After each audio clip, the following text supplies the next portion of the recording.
વિનયથી પોતે હાથ જોડીને કીધું છે, ભઈલા એ મારું કામ કરો, તમારા પગે પડું છું મારા વાલા, એક કામ કરો, જઈને ભગવાનને કહેજો ને, કૃષ્ણને કહેજો ને કે તારો નાનપણનો સખા, તારો ભાઈબંધ, તારો ભ્રાતા એવો સુદામા આવ્યો છે. હા, બ્રાહ્મણ ભૂદેવ સુદામા આવ્યો છે, જે સાદીપણીના આશ્રમમાં તારી સાથે ભણ્યો તો ને એવો તારો મિત્ર આવ્યો છે. આમ તમે કહેજો ને, જરાક આટલું મારું કામ કરો ને, તમારો બહુ પાડ માનીશું હો ભાઈ.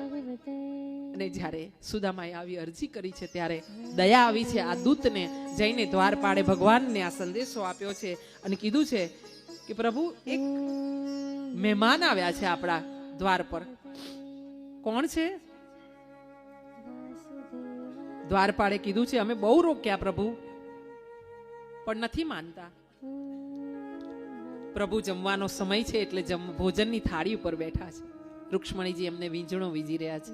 હા, સત્યભામા જળની જાળી ભરીને લઈને આવી રહ્યા છે. અને આમ પ્રભુ જગતનો નાથ આજે ભોજન કરવા બેઠો છે. અને એવા સમયે દૂતે આ સમાચાર આપ્યા અને પ્રભુએ પહેલો કોળિયો જ્યાં મોઢામાં લેવાની તૈયારી કરીને ત્યાં એ દૂતે કીધું, પ્રભુ એ તો તમને મળવા આવ્યા છે, પણ એવું કે છે કે તમારો મિત્ર છે. અને આમ સાંભળ્યું ને ત્યાં ભગવાને પોતાનો કોળિયો આમ જ રોકી લીધો હવામાં. અને પછી એમણે નજર કરી પોતાના દૂત તરફ. દૂતને પૂછ્યું, કોણ છે? નામ શું છે?